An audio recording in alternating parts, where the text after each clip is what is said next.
From Korea to Germany.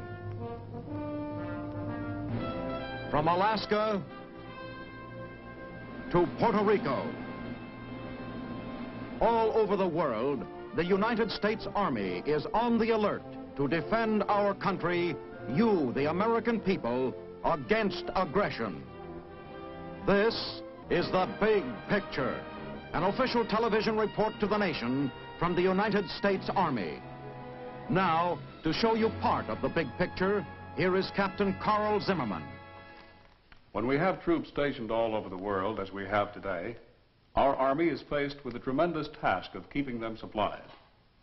This is the responsibility of one of the newest branches of the Army, the Transportation Corps, moving men and supplies with everything from a truck to a helicopter.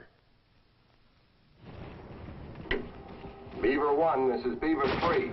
Objective Able taken. Ammo low. Reds are counterattacking. We don't get more ammunition fast, they'll knock us off this rock. Roger, out. Ammunition consumed in battle. Chow. Good hot chow. Lots of it. Right up here every day. It never tasted better. Food and water consumed in battle. Baker Company's truck, sir. Red motor round caught it. Nobody hurt. The driver was up at the CP. Vehicles and equipment lost in battle. Hand me another case of plasma, Joe. The doc needs it quick. Blood lost in battle. The material of war used up, consumed in the struggle with the enemy. Men and their equipment, the prerequisite to victory. A never-ending river of supply, always flowing forward to the front. How it all gets there is the vital story of the Army's youngest service, the Transportation Corps. I can tell you part of that story. Before I wound up here in Korea, I was stationed at Fort Eustis, Virginia, the home of the Transportation Corps. It's a good post. Lots of facilities for tough, realistic training. But I'm getting ahead of myself. Transportation was important long before there was a Transportation Corps in the Army or a Fort Eustis. Who was it? General Forrest, I think, back in the Civil War days, whose formula for winning battles was get there fastest with the mostest. It was a good rule then, and it works just as well today. Here at Fort Eustis, men are trained to take those words to heart. A part of this big job of getting stuff from where it is to where it's needed is the handling of cargo for shipment overseas. The Transportation Corps must ensure that American troops around the world will have enough and on time, for that is the motto of the Transportation Corps. Here at the 3rd Port Training Area at Fort Eustis, men learn how to handle cargo, how to stow all the thousands of different sizes and shapes that make up the equipment necessary for a modern army. Everything must be handled with care, because some guy on the other end may be betting his life on that radio or that crate of spare machine gun parts that's being loaded now. But stevedoring heavy cargo, important though it is only part of the story. If guys around the world are going to get it, the stuff has got to move, and people have got to get it going. Out of the sack, boy, up and at 'em. Fall out on the double. I can hear that, Sergeant, still. I took this course myself. It was one of the best pieces of instruction I've ever received. After morning formation, these guys will be on their way to the B&O Railroad Yards in Baltimore, Maryland.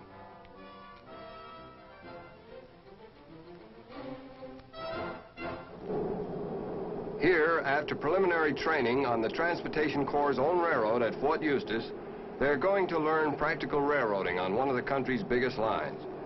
It's important because both here and abroad, railroads handle a huge amount of military supplies, and it'll be the job of these men to see that it is handled efficiently.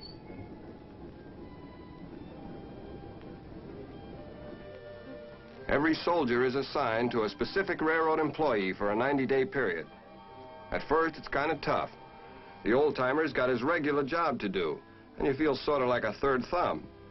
But you watch, and there's plenty to see. Then he gives you a little job to do, and you do it. Slowly, the ice begins to break, and after a while, you begin to know a little bit about each other.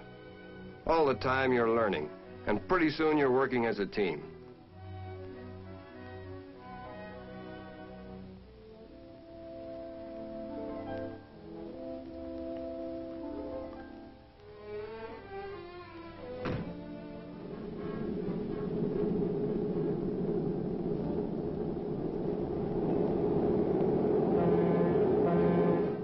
Work at everything.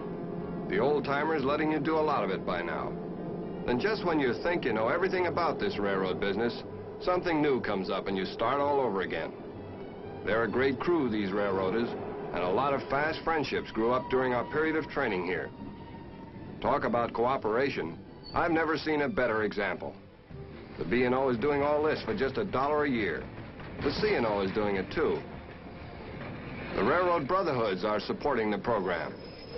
As for us, I can tell you we learned a lot. We learned by actually doing the job with equipment and facilities the Army could never hope to provide.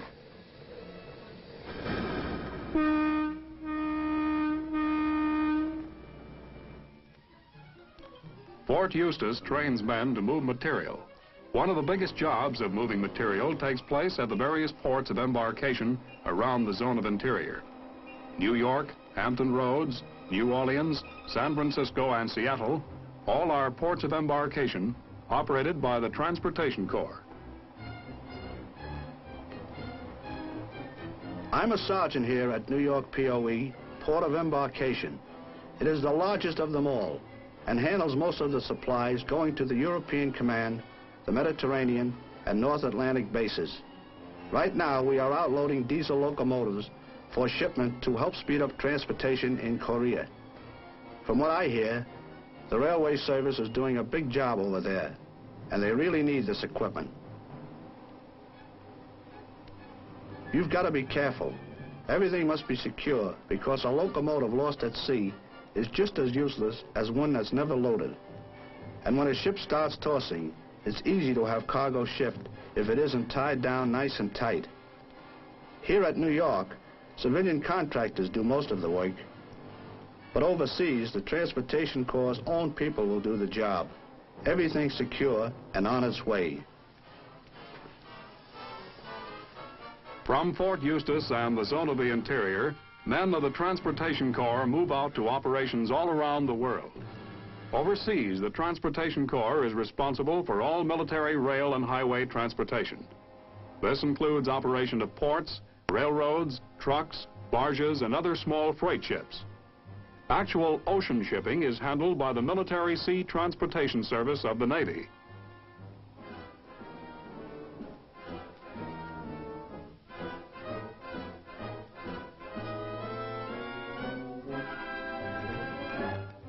Along with the primary mission of supply goes the secondary mission of training for possible future operations. If war should come to Europe, ports now being utilized might well be bombed and damaged beyond use. To prepare for such an emergency, the Transportation Corps practices supply over-the-beach operations. Since dawn yesterday, 13 ducks and 10 LCMs have been plowing back and forth through choppy waters between the old Oshkosh Victory, standing offshore, and the beach. Darn if it doesn't look like Normandy back in '44. This is a training operation, though, and it's been going on once a month, regular as clockwork for some time now. I'm a cargo checker here, and I can tell you they really push the stuff to us.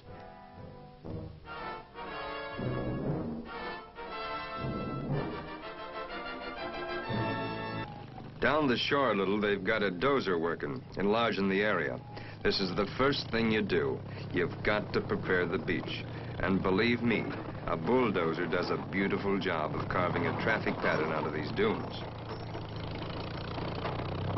Vehicles can bog down pretty easily in soft sand, so the boys lay down a platform of interlocking steel mesh. Over a road like this, we can move the heaviest equipment without much trouble, about as easy as on a highway back home. While this is going on, the freighters drop anchor offshore.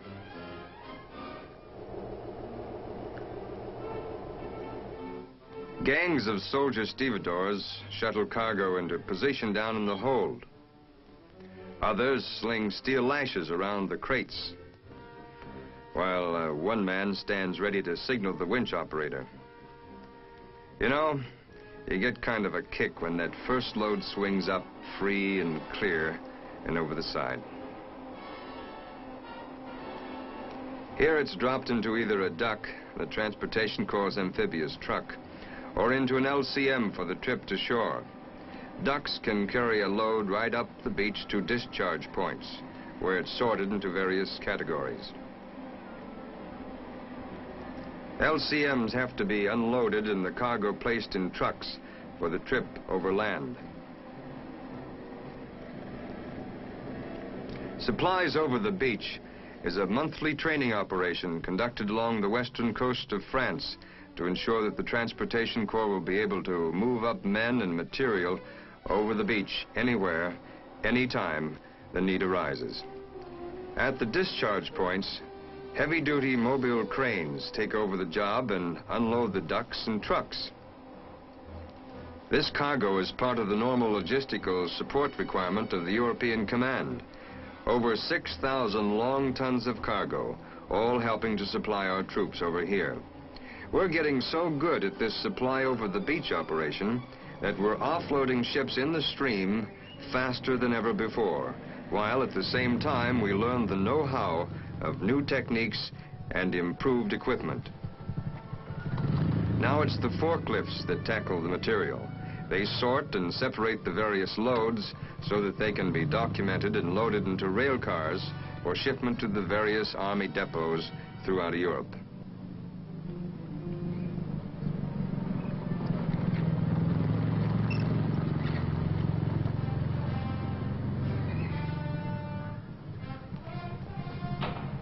As the Transportation Corps story unfolds, training gradually merges with actual operations until you're not sure where one ends and the other begins. The school at Fort Eustis, working on the B&O, loading for overseas shipment at the New York Port of Embarkation, training operation supplies over the beach, and then Korea. You know, it's pretty much the same story over here. The #1 port is Pusan. It's jammed to the hilt all the time, so a lot of stuff has to be offloaded from ships in the stream. Here's where the ducks come in. For this sort of an operation, they're a natural.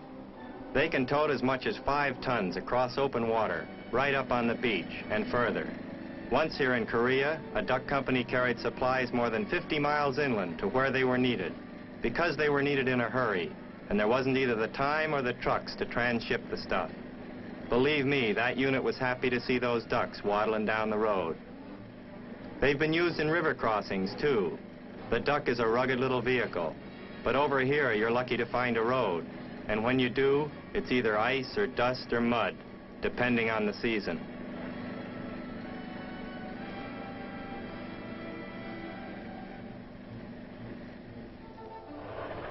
It's the railroad that has taken over the big job of supply. 75% of the UN load in some areas. This isn't the B&O, but a lot of the guys keeping this line going got their training from railroaders back home, and that experience is paying off right now. Although the highway system here is back in the horse and buggy days, the railroad is, or was before the invasion, pretty up to date. Track is standard gauge, road beds are well graded and ballasted, cuts and tunnels are reinforced. Shops and yards are well equipped. It's the kind of line a railroad man likes to see. Funny thing about it all is that we've got the Japanese to thank for this road. They built it to provide a connecting rail service to their troops in China. Now it's on our side, and plenty important. The stuff comes in, and you move it up. Sounds easy, but it takes a pile of planning and coordination and sweat. And there's a lot of highly trained people working out this operation. It's a big job, almost as big as the fighting itself, because without this stuff, our guys couldn't fight. I remember when we were holed up down in the Pusan perimeter, we picked up an entire division and moved it 100 miles in less than 24 hours to meet a communist spearhead.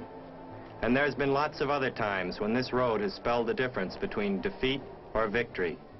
Its head of track is never very far from the front lines. Of course, all this big operation is not as easy as highballing the main line from New York to Philly. Because it's so important to the UN battle effort, the Reds have given the old line a rough going over. Whenever the battle swept south, bridges got blown, yards, shops, and rolling stock got wrecked. And then guerrilla bands still raid sections of the track or ambush special trains. It's not so bad now, but there was a time when those Jap-built steam locomotives had to pull their load with wooden pegs patching the bullet holes in their boilers. Now, however, most of the pulling job is done by U.S.-built diesel locomotives. Remember, we outloaded them at New York POE. They are Transportation Corps stock, run by TC men, sometimes with a Korean railroader along in the cab to act as pilot.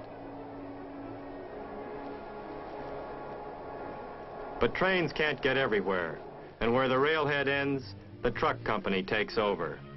A modern army needs fuel, lots of it. Diesel oil and gasoline to operate tanks and trucks and even the power generators that run communications equipment. Fuel is the lifeblood of battle, and it takes an ever-flowing river of it to keep this army in the field. It goes up in metal drums, thousands of them, and it's TC trucks and TC men that move it.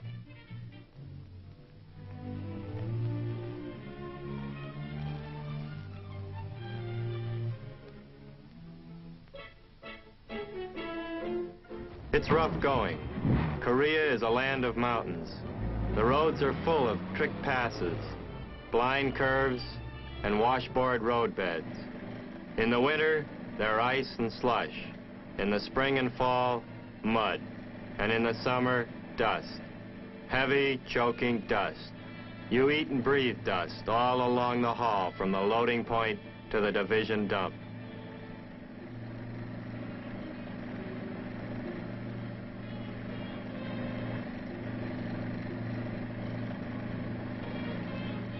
Sometimes the Reds drop in a few artillery rounds to keep you jumping. And sometimes the guerrillas pull an ambush. Any way you look at it, it's a tough, dirty, double-clutching job. You're mighty glad to see the old Oasis sign. The Oasis is a halfway rest point, usually on top of a mountain, where both men and machines can call a halt for a few minutes after the long climb.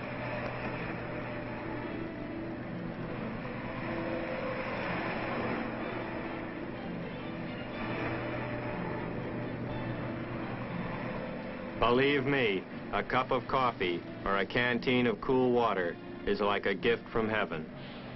And then you're off again, delivering the goods to the guys who'll know how to use them best.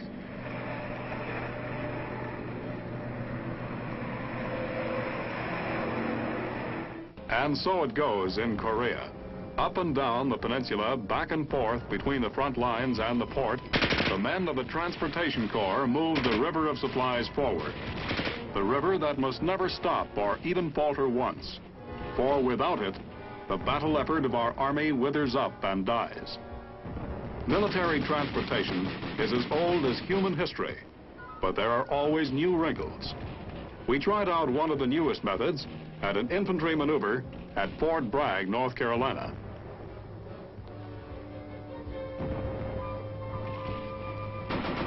I remember the battalion moved out at dawn against light aggressor resistance.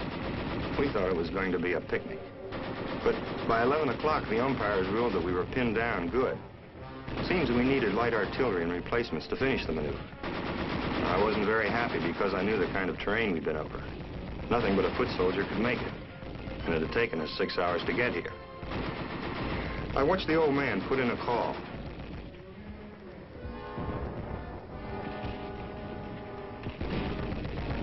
It seemed like I'd been waiting there for days.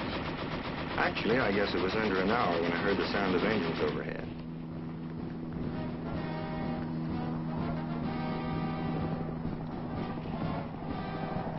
What do you know? Helicopters.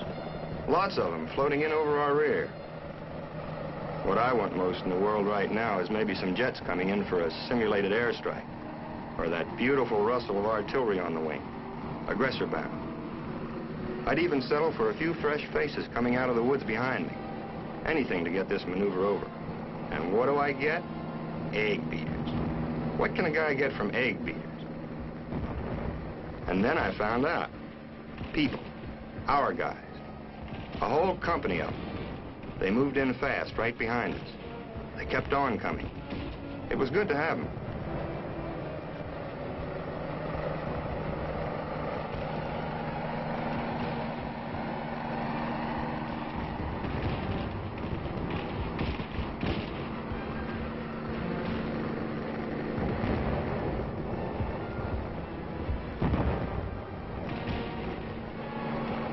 But then the big surprise came. 75mm howitzers. A whole battery.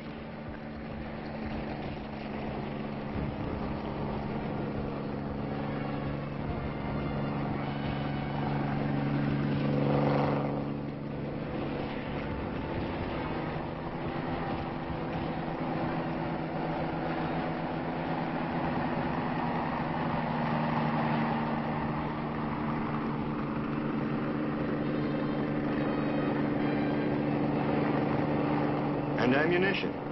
We were a fighting force again.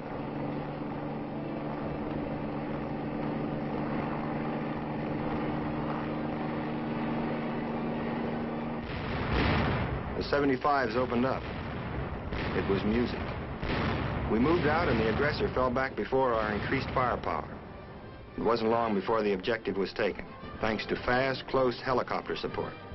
Another training exercise was over. Another training exercise, yes. But the first to ever employ the TC's new Transportation Helicopter Company in simulated action. A new dimension has been added to the problem of frontline support to fighting troops. This Transportation Helicopter Company, the predecessor of many yet to come, had proven its value to the Army and to the fighting soldier in particular.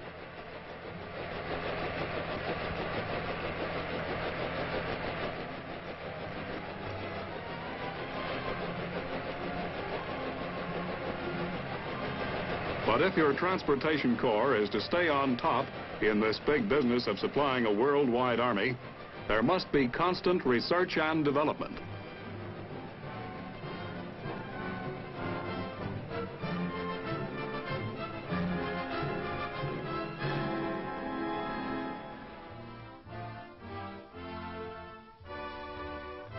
Big, huh?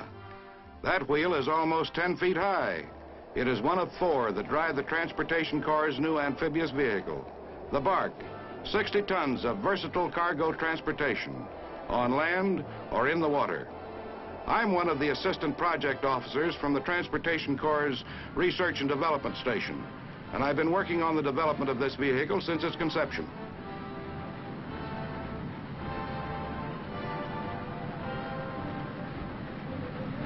We started out with a box. Not just any box, mind you, but a box just the right size, big enough to accommodate more than 600 items of the type normally brought ashore in any amphibious operation. Equipment and supplies which the duck cannot carry, such as tanks, trucks, and cranes. Then we got ourselves 4 tires, the biggest we could find. And we got 4 diesel engines, one to drive each wheel, enough to apply 30 tons of turning force to each of the 4 wheels. It takes a lot to bog down this baby. Then we wrap the whole thing up in a steel shell with enough buoyancy to float 100 tons of equipment.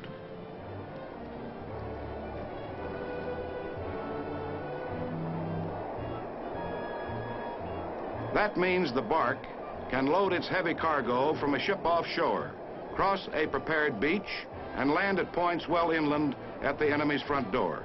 And nobody gets their feet wet. We're pretty pleased with it. Of course, all this wasn't so easy. A lot of skilled people, both military and civilian, spent a lot of time figuring out all the complex problems created by the construction of such a huge vehicle. But thanks to them, the Bark is expected to be one of the most useful pieces of equipment ever made. Here, it prepares to make a landing on Puget Sound. It is carrying a medium tank, 35 tons, and a mobile crane, 35 tons, 70 tons in all. A nice normal load for the Bark.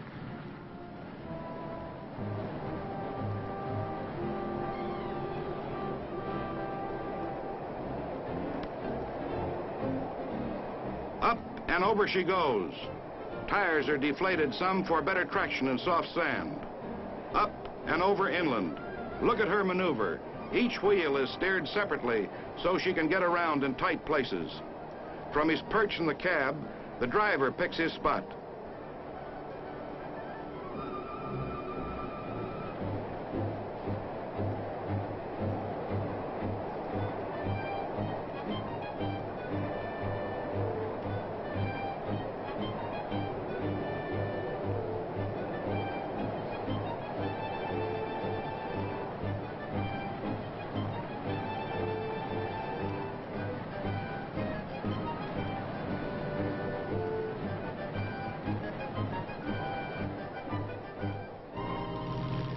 Seconds later, the tank is earthbound and heading for a fight.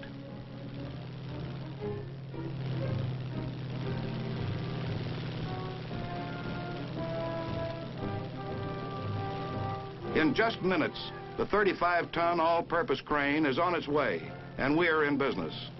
What a vehicle, that bark. You bet. It's quite a vehicle. It's the most recent chapter in the story of your Army's Transportation Corps. The whole story is one of delivering the goods, so that the man at the front may never lack the stuff with which to do battle. That's the Transportation Corps, whose men merit the reputation for accomplishment as the Army's versatile mover of men and materiel. Wherever you find American troops today, you find the men of the TC, the Transportation Corps. Next week, we'll take you to Fort Bragg, North Carolina, to meet the troopers of the All-American Division, the 82nd Airborne. This is Captain Carl Zimmerman, inviting you to be with us then. The Big Picture is a weekly television report to the nation on the activities of the Army at home and overseas. Produced by the Signal Corps Pictorial Center. Presented by the U.S. Army in cooperation with this station. You can be an important part of the big picture. You can proudly serve with the best equipped, the best trained, the best fighting team in the world today, the United States Army.